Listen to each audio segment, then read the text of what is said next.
So you're interested into virtual reality and you stumbled over the Pico 4. Well, in this video, it's not going to be a review per se. It's more a feedback after 10 months of usage, what I like, what I don't like, what I hope Pico will improve in the next version, what I modified. This will be a bigger part of the video. We will also talk about the competition, what they are bringing, and what the general direction of the virtual reality industry is in the next few years. So I bought my Pico 4 in the last week of December 2022. Right now it's the last week of September 2023. During this time I was able to use, play and develop for the Pico 4.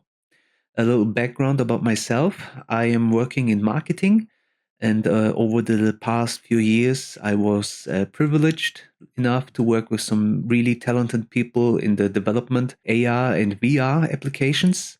This goes from architectural visualization up to full-fledged digital twins, and some things that were really recently developed specifically for the Pico 4. So I have some in-depth knowledge of the industry itself. So with all this background knowledge, I knew exactly what I wanted and needed from my next VR headset. And so let's split this into three main features. First one would be comfort and variability, especially with glasses. This should be not such a big problem in the VR industry, but if you take the HTC Vive, the Steam's first VR headset, it's pretty much impossible to wear those with glasses. The Quest 2 is not much better.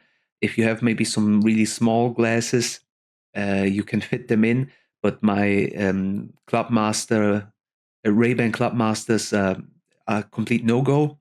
And the Pico 4 was designed to be specifically able to be worn with glasses. It's a big plus for me. The other big plus is the design also regarding the weight distribution. The battery pack is in the back, which gives a counterweight to all technology that's in the front of the VR headset. It's also a really great feature for comfort in the variability because you don't have everything in the front of your face, wearing it down, pushing also all the weight on your nose, which also with time gets uncomfortable and diminishes your experience of the VR headset. And of course, I know there are specific prescription lenses for your VR headsets that make it much more comfortable in this experience. However, that's again a hurdle for friends and family that want to use your VR headset. There are by now lenses that can be removed magnetically, so you can just pop them in and out. However, that's extra cost, and if you are thinking about making lenses and make it the headset specifically for you, I would not get a VR headset like the Pico or the Quest or anything like that. I would go and get myself a Bigscreen Beyond. They are not only made specifically for your lens prescriptions, but also to the shape of your face with an iPhone LiDAR scan, so that you have the maximum kind of comfort. But that's a really specific VR headset and also a very specific VR experience. The second part would be the lenses and display. That would be the new pancake lenses. The new Quest will also have these pretty much the same lenses. They give you 105 degrees of field of view, so that's pretty great. And the lenses are also 2K or 4K, however you see it, and they give you specifically 2160 pixels by 2160 pixels per eye. And that's it seems like this is higher the resolution than what the Quest 3 will have. So that's kind of plus for the Pico. And I can generally tell you the lenses and the viewing experience is pretty much incredible. There's only one headset that had a sharper and better viewing experience in the past for me. And the third part that was very important for me, the PC connectivity and streaming capabilities. That's a little bit tricky at this point. It's mainly a software problem. It's a software problem from Pico's side. And it's something that has improved massively in the last few weeks and months. It was also at something that was able to be fixed pretty much right on the launch day, but it needed some extra investment. To get a little bit more specific, on the Pico store, you can get the application called Streaming Assistant. With the Streaming Assistant installed on your headset and your Windows PC, you are able to stream your Windows application directly onto your VR headset. This should work pretty much wirelessly and wired via USB cable. However, there were some major connectivity problems in the beginning. There was also major latency problems.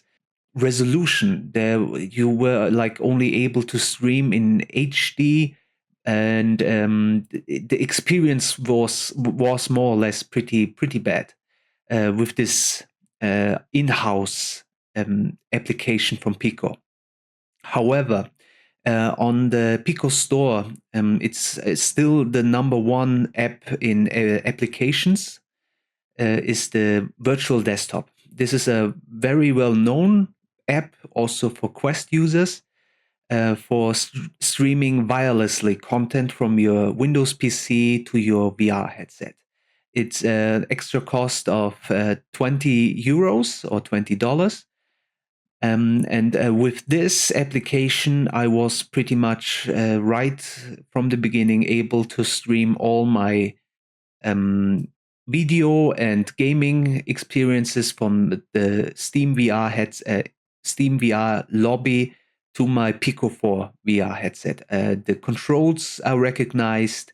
Audio and video is coming with great quality. There's some latency and lag sometimes, but that's not a fault of the app or the VR headset, but more a problem of my Wi-Fi network here at my home. So after spending this 20 euros extra, I had a pretty much perfect experience with my PC connectivity. But in the last month or so, the new updates regarding the streaming assistant have improved majorly. It has gone up in the app ranking also to the, I think, top 5 or so.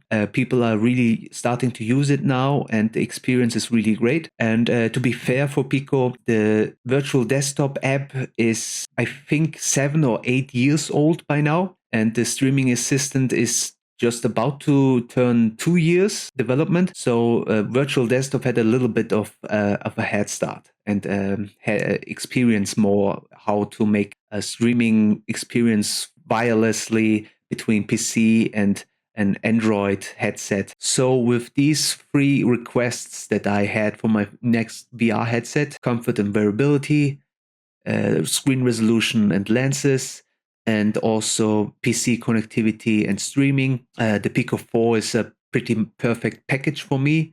And all this is connected also to a very interesting price, the best price on the market, in my humble opinion. So if it comes to the hardware, it's a big thumbs up from my point. When it comes to the software, it gets a little bit tricky. We had the disappointing experience with the streaming assistant. If it comes to the operating system itself, pretty much no problems there.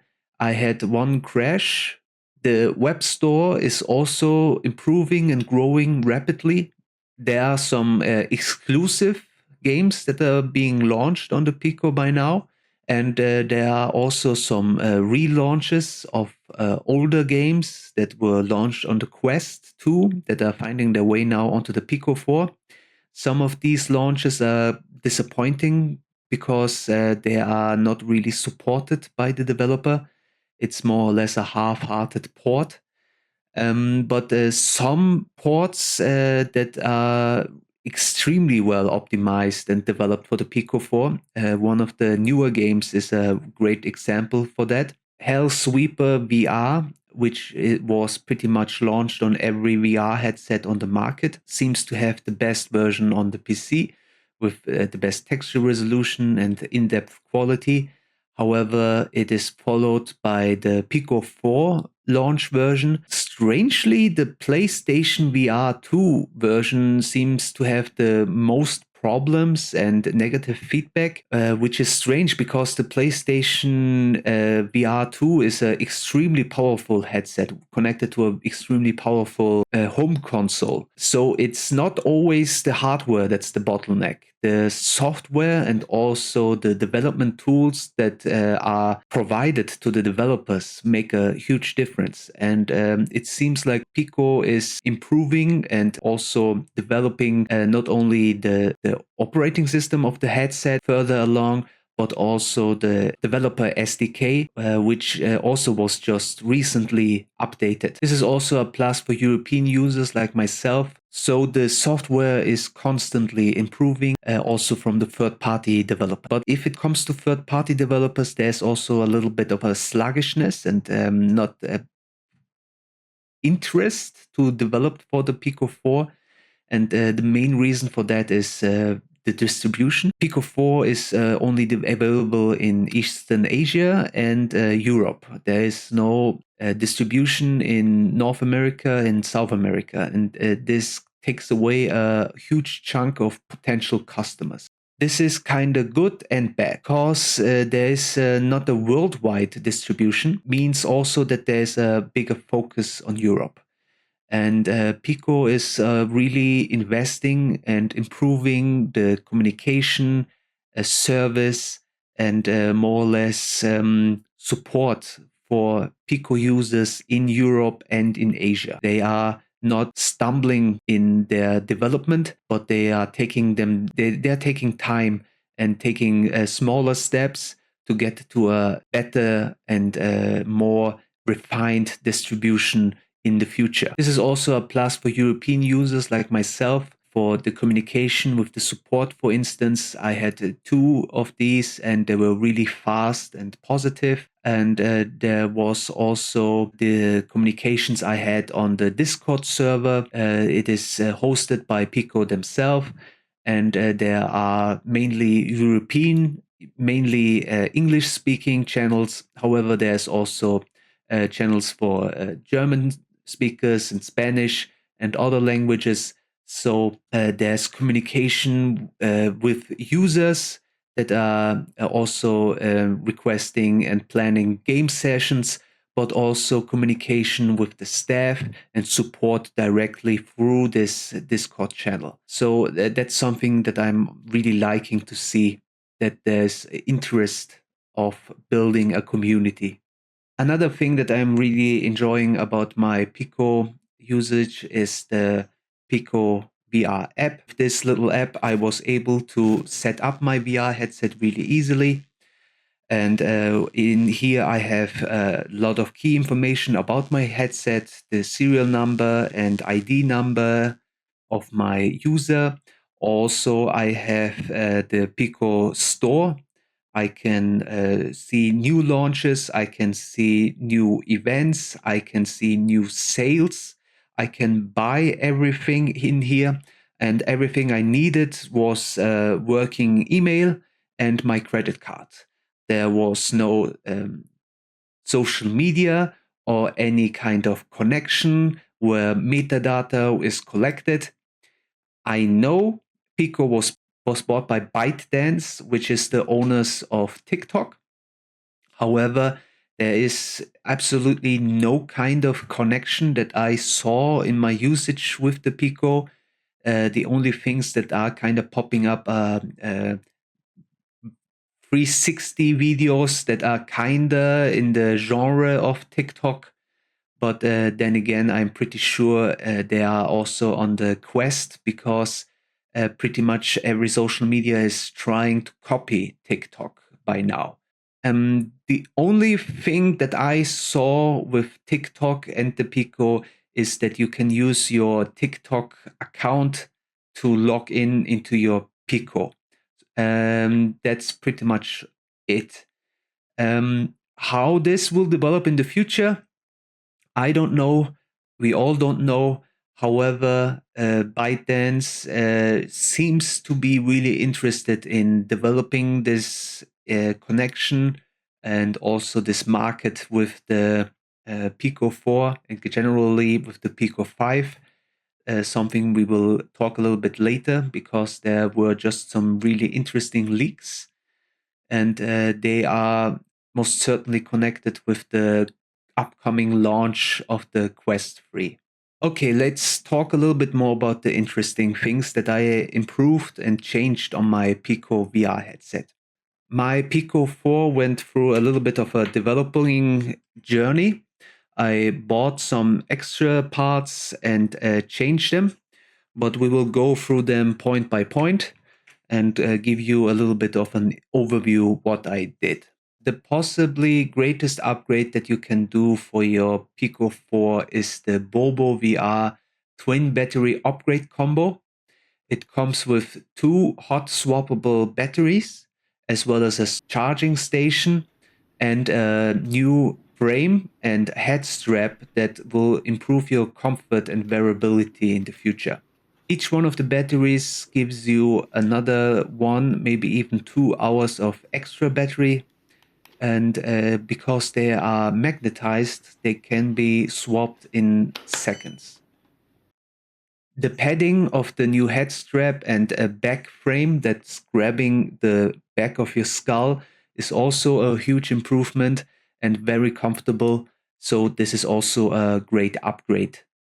To show you exactly what I mean with the back, this was the original piece that was in the back of the strap, and this is now the new one. It's hollow, but it's also a little bit further in the front, and it is attached to this swinging part, so it can confirm better to your head.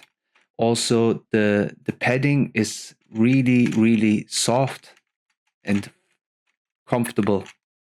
And the same, of course, also here in the back. And this is why it is a really great comfort improvement. Another upgrade you should maybe consider is the AMVR face cover with PU leather. It improves the comfort on the padding and also the light leak. This is probably the greatest gripe that people had with the Pico 4 because the original face cover seems to be uncomfortable for some people, especially on the forehead and the nose, because it's pushing down. I myself did not have this experience. The light leak, however, was a problem I noticed. And this has to do with the design that Pico did to improve the wearability for people with glasses. In here, you can see this cutout here that is for the comfort of your glasses. This will not push them too heavily and put stress on your head. And by doing so, Pico made it more comfortable for wearers of glasses. But these cutouts are also letting more light in to your VR headset, which will cause more light leak. So this is a compromise of design that was made by Pico. The new AMVR alternative, however, is fixing this light leak problem and is still comfortably to wear with my glasses. So this is also not a really big problem. It's also magnetic, just like the original. So that's also a big plus. Also, as a side note, AMVR brought out this Halo strap combo that's also coming with an all rubber face gasket and back frame for your skull. This is not something that I am interested at the time. However, it is something that should be maybe considered if you want a more a more balanced distribution of weight on your head. So this is also an option that's on the market. Now let's talk about the one thing about the Pico 4 that I really don't like, and it's the controllers. It's not the layout of the buttons or the batteries. The batteries were included in the packaging, by the way, and these are still the original batteries, so the longevity of them is pretty great. There's also a nicely placed indication light that is very good legible. My problem with the controllers is the size and the ergonomics. They are kind of made for smaller hands. I am not really able to comfortably wrap my fingers around them and also get to the triggers, especially the buttons. So this is something that I'm having a lot of discomfort. I, however, improved this experience. On the AMVR web store, I saw these silicone hand wraps for the Pico controllers. They are really easily to install and made a huge change in my experience of the controllers. They make it easier and more comfortable for me to wrap my hand around them and place them on the different on a different angle to the triggers, which makes it more comfortable for me.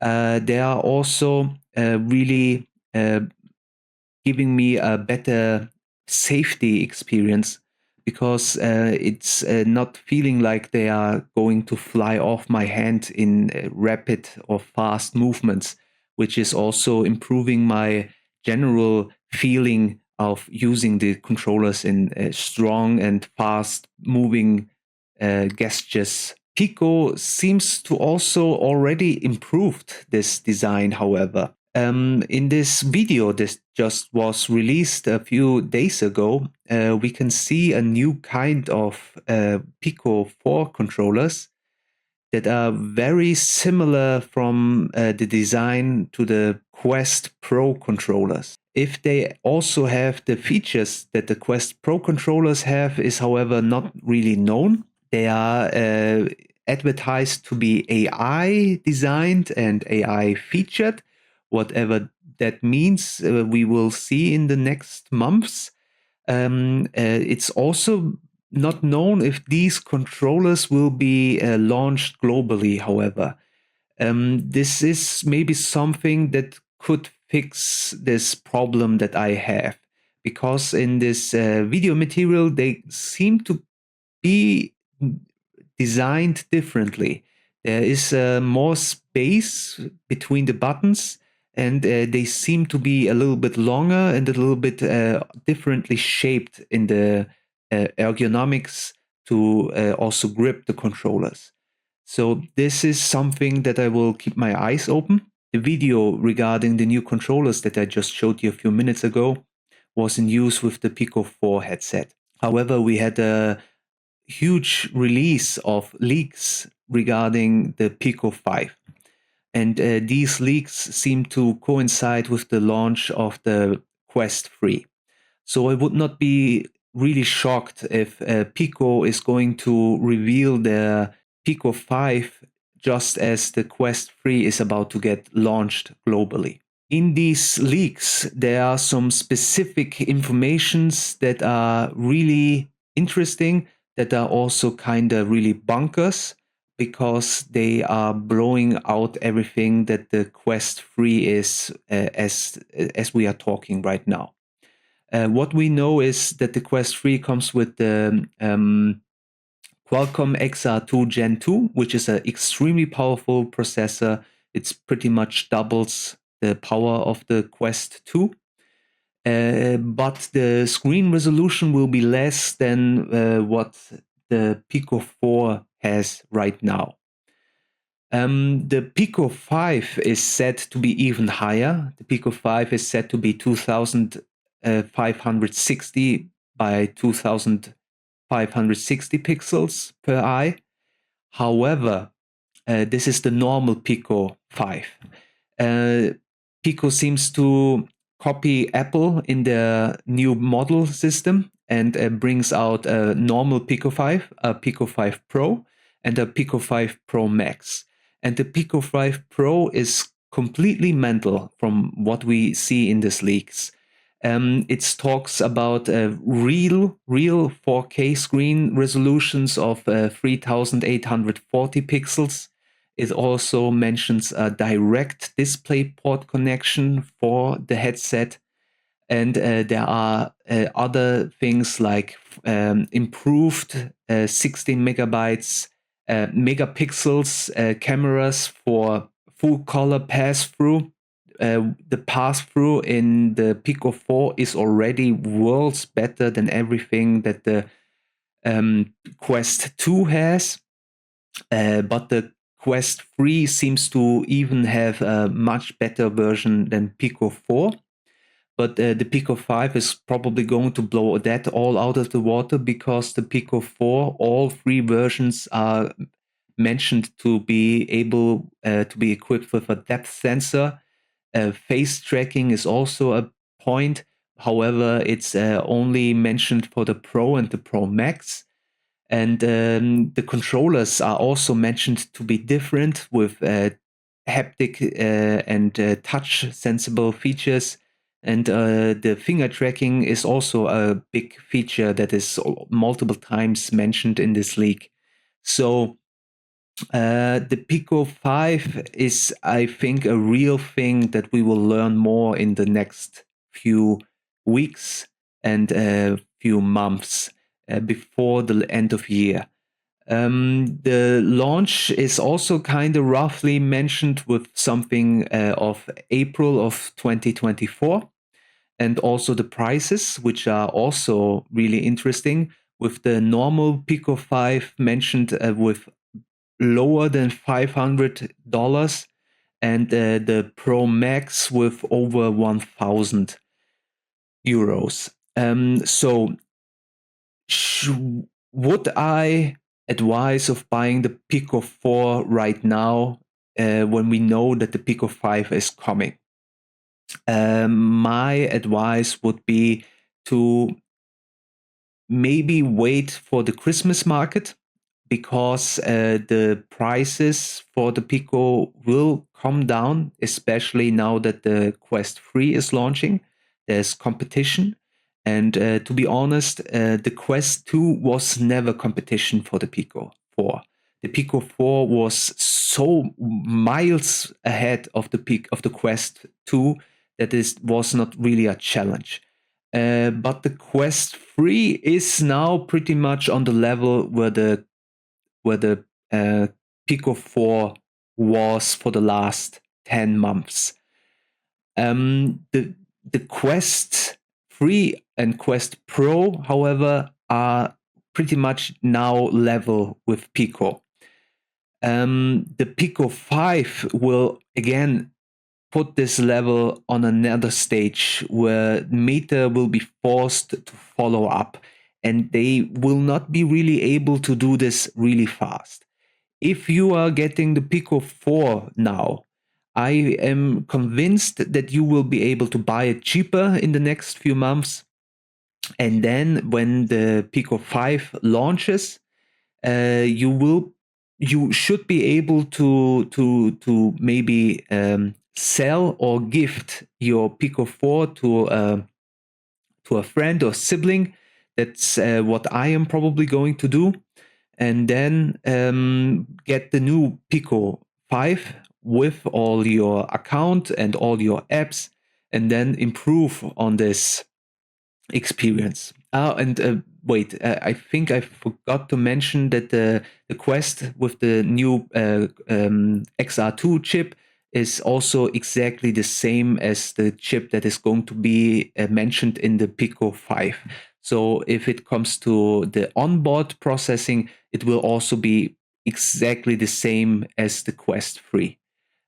So this is a really interesting development that is just happening as we are talking here as I am talking here right now. Before we come to the end, I will also show you the last two things that I'm using with my headset. This is this lens protector, as well as these in-earbuds. They're nothing special. They're some older ReadMe earbuds with noise cancelling. and they're really comfortable and easy to use, and they were also really easy to set up via Bluetooth. Everything that I just showed you in this video I bought with my money and with my interests. There is, however, something new that I just got a few weeks ago, and it's the new Pico VR motion trackers. I was sent these by the Pico support. You cannot buy these right now. They are in the beta testing, which I am part of, and I will give you a little review to them in the next video. Thanks for watching. I hope I was able to give you a little overview and insight into the Pico and into the development in the next time that's coming and seems to come for the Pico VR. If you have any questions, feel free to leave them in the comments. I will try to get back to you, and have a great day. Thanks for watching.